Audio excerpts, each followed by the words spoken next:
Binigyan din ng mga mambabata sa Kamara ang kahalagahan ng pagkakaroon ng emergency medical technician na handang umalalay sa anumang sakuna sa oras ng operasyon ng mga uniform personnel. Si Jap Regala, una sa balita. Jap? Isinusulong ng mga kongresista ang panukalang batas na may layong gawing mas handa ang ating pulisya at mga bumbero.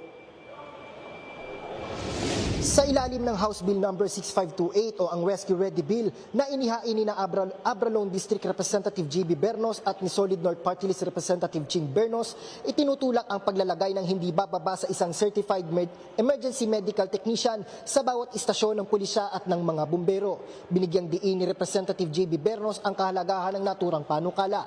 Anya, hindi matutumbasan ang kahalagahan ng mayroong kahit isang EMT na handang sumugod at rumisponde sa anumang aksidente, sakuna o engkwentro.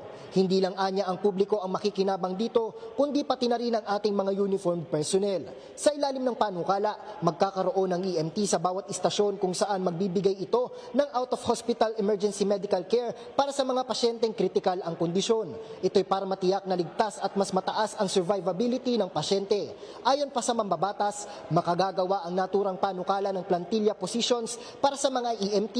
Kasabay niyan ang regular na training para sa kanilang kasanayan. Magkakaroon din anya ng salary grade of 15 ang mga matatalagang EMT, bukod pa sa monthly hazard pay na matatanggap na hindi bababa sa 3,000 piso. Ayon naman kay Representative Ching Bernos, sa bawat operasyong isinasagawa ng pulisya at mga bumbero ay nalalagay ang mga ito sa peligro. Kaya naman malaking bagay anya kung mayroong EMT na makapagliligtas sa mga biktima.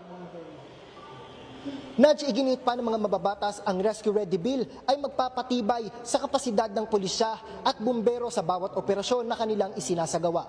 Mula rito sa Kamara, balik muna sa iyo.